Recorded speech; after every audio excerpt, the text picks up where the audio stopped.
Hello everyone, কেমন আছো সবাই? আজকে রান্না করব ডিমের ঝোল। তো ডিমের ঝোল কম বেশি তোমরা সবাই খাও। তো আমি তো ডিমের ঝোল কিন্তু খুব ভালোবাসি, আর খুব ঘরোয়া পদ্ধতিতে খুব সুন্দরভাবে আর সিম্পল মশলা দিয়ে কিন্তু আমি ডিমের ঝোলটা রান্না করব। চলো দেখে নাও কিভাবে আমি ডিমের ঝোলটা করব। তো ডিমের ঝোলটা একটু কিন্তু পেঁয়াজ রসুন না দিলে কিন্তু ডিমের ঝোলটা আমার মতে বলে ভালোও লাগে না। হ্যাঁ, অনেকে অনেক রকমভাবে করে। ডিমের কারিও কিন্তু খেতে ভালো লাগে, আমিও করি মাঝে মধ্যে। আজকে দেখাবো ডিমের ঝোল, আলু দিয়ে ডিমগুলো দিয়ে ঝোল করব। এখানে 10টা ডিম, আমরা 5 জন মানুষ দুবেলার জন্য রান্না করে নিয়েছি। এখানে 10টা ডিম আমি প্রথমে সিদ্ধ করে নিয়েছি, সিদ্ধ করে ছাড়িয়ে ভালো করে একটু ভেজে নেব। তো লাল লাল করে একটু ভাজার পর কিন্তু তারপর আমি ডিমের ঝোলটা কষিয়ে রান্না করব। তো দুপুরে গরম ভাতের সাথে কিন্তু ডিমের ঝোল কিন্তু কম বেশি আমরা খাই, বেশ ভালোও লাগে। গরমে অনেক সময় ডিম ঝোল অনেকে রান্না করে কম, ডিম মাংস কিন্তু গরমে কিন্তু রান্নাটা কিন্তু কমেই যায়। তো বৃষ্টির দিনে একটু ঠান্ডা ঠান্ডা ওয়েদার ছিল, এই জন্য ভাবলাম একটু ডিমের ঝোলই করা যাক। দেখতেই পাচ্ছ। তো এখানে ডিমটা কিন্তু আমি লাল লাল করে কিন্তু ভেজে নিচ্ছি। ভালো করে ভাজা করে তারপর কিন্তু আমি ঝোলটা রান্না করব। অনেকে অমলেট করেও কিন্তু ডিমের ঝোল রান্না করে। আমি আজকে ভাবলাম যে গোটা গোটা ডিম করে ঝোল করি। আমার তো বেশ খেতেই ভালো লাগে। তোমাদের কাদের ভালো লাগে কমেন্টে প্লিজ জানাবে।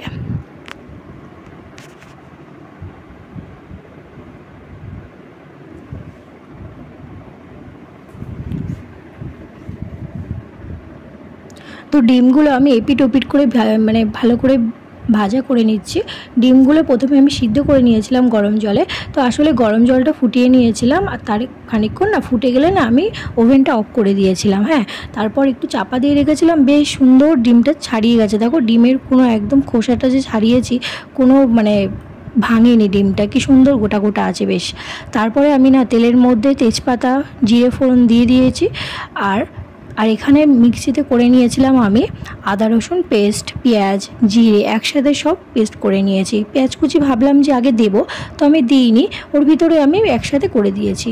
তো এখানে না আমাদের গাঁটি কুচো ছিল কিছু, আমরা আলু দিয়েও খেতে কিন্তু দারুণ লাগে ডিমের ঝোল। আমি ভাবলাম একটু গাঁটি কুচো ছিল, তো ওই দিয়ে একটু ডিমের ঝোলটা করা যাক, খেতে কিন্তু দারুণ হয়েছিল।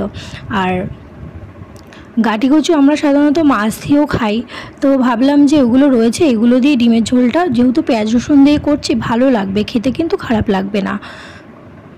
তো পেঁয়াজ রসুন দিয়ে ভালো করে কিন্তু মশলা দিয়ে ভালো করে আলু দিয়ে ভালো করে কষিয়ে নেব জিনিসটাকে। যত কষানো হবে তত কিন্তু টেস্টটা কিন্তু দারুণ হবে। তো আমি এইভাবে ডিমের ঝোল করি, তোমরা কিভাবে করো আমি জানি না, অনেকে অনেক রকমভাবে করে। আর ডিমের কারি তো করতে গেলে অনেক সময় আলু দেয় না, আমি তো আলু দিই না, শুধু সিম্পল ডিমের কারি করলে এমনি ডিম দিয়ে মশলা দিয়ে কষিয়ে রান্না করি। তো দেখো আমার মশলাটা কষানো হয়ে গেছে, আমি কিন্তু জল দিয়ে দিয়েছি। আর এটা আমি কিন্তু সম্পূর্ণ কাঁচা লঙ্কা দিয়ে করেছি। ভাবলে যে এটা কিন্তু কালার হচ্ছে না, আমি কিন্তু শুধু কাঁচা লঙ্কা দিয়ে কিন্তু এটা রান্না করছি। আমি কিন্তু কোনো গুঁড়ো লঙ্কা কোনো অ্যাড করিনি। আমাদের বাড়িতে খুবই কমই খায়, গুঁড়ো লঙ্কাটা কিন্তু খুব কমই খায়, গরম তো এই জন্য আমাদের কাঁচা লঙ্কা দিয়ে কিন্তু রান্নাটা তরকারিটা কিন্তু বেশি ভালো খায়। দেখো এখানে ঝোলটা বেশ ফুটে গেছে, এক এক করে কিন্তু আমি ডিমটা দিয়ে দেব। আলুটা একটু হালকা গলে গেছিলো, আমি যেহেতু ঢাকা দিয়ে দিয়েছিলাম, তারপর কিন্তু আমি এক এক করে ভাজা ডিমগুলো কিন্তু দিয়ে দিচ্ছি। তারপরে একটু হালকা চাপা দিয়ে দেবো, একটু ফুটে আসলে পরে আমি কিন্তু একটু গরম মশলার গুঁড়ো দিয়ে কিন্তু নামিয়ে দেবো। আর চাইলে তোমরা গোটা গরম মশলা বেটেও দিতে পারো, ভালো লাগে।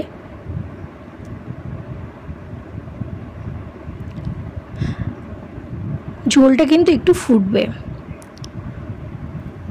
তো ঝোলটা কিন্তু ফুটে এসেছে দেখো। আর এটা কিন্তু দেখাচ্ছিল পাতলা মতন ঝোল হয়েছে, কিন্তু এটা কিন্তু ঘন হয়ে যাবে ঝোল, একটুখানি জ্বালাতে হবে, ভালো করে ফুটাতে হবে। দেখো আমি কিন্তু ভালো করে ফুটিয়ে নিয়েছি, আমার ডিমের ঝোল রান্না কিন্তু কমপ্লিট হয়েছে, দেখতে কিন্তু ভালোই হয়েছে। আর একেবারে কিন্তু ঝোল বেশি মাখা মাখাও হয়নি, আবার একটু শুকিয়েও কিন্তু যায়নি। দেখো ঝোলও আছে, বেশ সুন্দর লাগছে। আর দুটো পাত্রে দেখতে পাচ্ছ, ওটাও কিন্তু দুপুরে আর রাতের জন্য কিন্তু তুলে রেখেছি। তো দেখো ডিমের ঝোলটা কত সুন্দর হয়েছে দেখতে। তো এইভাবে ডিমের ঝোল রান্না করলে গরম ভাতের সাথে কিন্তু খেতে দারুণ লাগে। এই পর্যন্ত ভিডিওটা ভালো লাগলে সাবস্ক্রাইব করে দিও। টাটা।